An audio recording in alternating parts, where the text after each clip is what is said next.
নমস্কার দর্শক বন্ধুরা, আমি ঘরোয়া রান্নাঘর থেকে অপর্ণা বলছি। আজকে একটা ভাতের সাথে খাবার রেসিপি নিয়ে এসেছি, সহজ সরল। আমরা এখন শীতের সময় এই বরবটিগুলো খুব পাওয়া যাচ্ছে, এই বরবটি দিয়েই আমি রেসিপি করব। বরবটি এমনি ভাজা খেতেও ভালো লাগে, পাঁচ মিশালি তরকারিতে আমি দিয়েছি, রেসিপিটা শেয়ার করেছি আপনাদের সঙ্গে, সেটাতেও ভালো লাগে।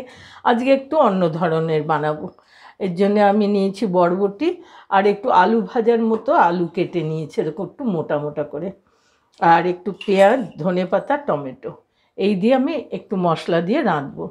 আসুন দেখিয়ে দিই কীভাবে করছি। গ্যাসটা জ্বেলে দিই, তেলটা গরম হয়ে গেছে। প্রথমেই আমি একটু পেঁয়াজটা ভেজে নেব।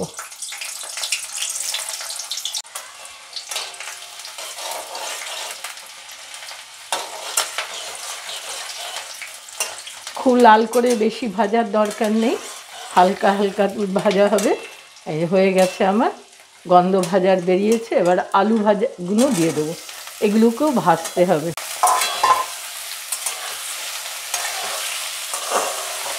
হলুদটা দিয়ে দিলাম মাপ করে, যেটা রান্নায় লাগবে সেইটুকু পুরোই দিয়ে দিলাম।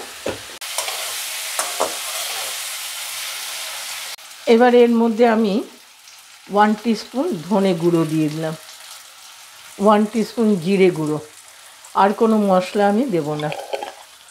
এবার স্বাদ অনুসারে লবণটাও দিয়ে দিলাম, যে যার বাড়িতে টেস্টের উপরে দেবেন, লবণ কম খাওয়াই ভালো। এখন এই সব মশলাটাকে একটুখানি নেড়ে নিয়ে, দেখুন আলুগুলোও ভাজা ভাজা হয়ে এসছে।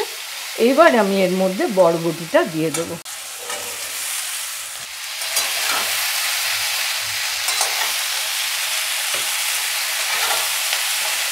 এইভাবে নাড়াচাড়া করে খুব সামান্য জল দিতে হবে, ভাজা একটু সাঁতলিয়ে নিয়ে জল দিতে হবে, মশলাগুলো ভাজা হবে। এবার আমি একটু ঢেকে দেবো যাতে মশলাগুলো ভাজা হয় ভালো। এবার 1/2 টিস্পুন চিনি দিয়ে দিলাম, এই ভাজার সঙ্গে ওটা মিশে যাবে।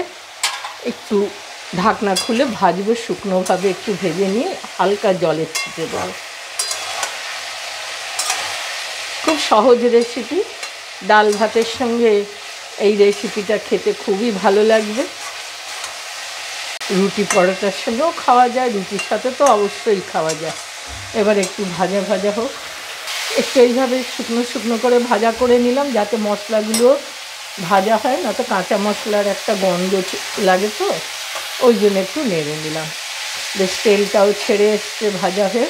এবার আমি সামান্য একটু জল দেবো, বরবটি আলু একটু সিদ্ধ হওয়ার জন্য। 1/2 কাপেরও কম, চায়ের কাপের 1/2 কাপেরও কম দিলাম। এটা এখন সেদ্ধ হয়ে যাবে, ব্যাস একটু ভাজা ভাজা হবে। খুব সহজ সরল রেসিপি, খেতে ভালো। শীতের সিজনের সবজি অনেক রকম আসে, এখন এইগুলোকেই রান্না করে করে আপনাদের সঙ্গে ভিডিও করার চেষ্টা করব। আর ঢাকা দিয়ে দিলাম। এবার এই টমেটো স্লাইস করে করে রেখেছি না, এগুলো এর উপরে দিয়ে দেবো সাজিয়ে। টমেটোটা আগে দিলে গলে যায়, ওই জন্য এর মধ্যে এইভাবে দিয়ে দিচ্ছি। একটু ওলট পালট করে নিলেই এই টমেটোটা কিছুটা অবস্থা থাকবে, খেতে ভালো লাগে মুখে পড়লে। আমি সেই জন্য এটা আগে দেইনি। এবার আমি এটাকে একটু নেড়ে নেবো এর সাথে।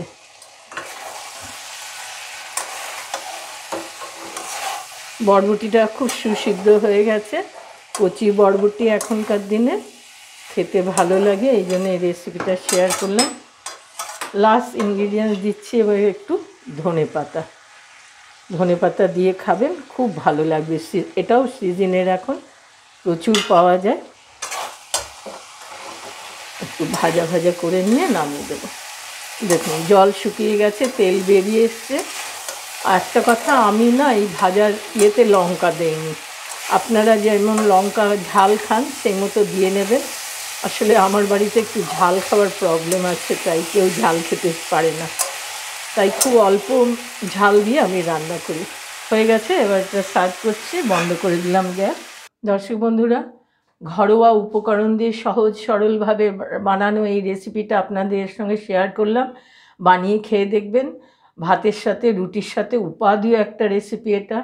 আমি বলছি বলে না, বানিয়ে খেয়ে দেখবেন, খুব ভালো লাগবে, সবাই খেতে পারবেন। আর বন্ধুরা, রেসিপিটা যদি ভালো লাগে লাইক করবেন, বন্ধুরা অনেকের সঙ্গে শেয়ার করবেন, নিজেদের লোকের সঙ্গে। নতুন বন্ধুরা বেল আইকনটা টিপে সাবস্ক্রাইব করবেন, সাবস্ক্রাইব করতে ভুলবেন না, যাতে প্রত্যেকটি আমার রেসিপি আপনারাও দেখতে পারেন। আজকের মতো রাখছি, ভালো খাবেন।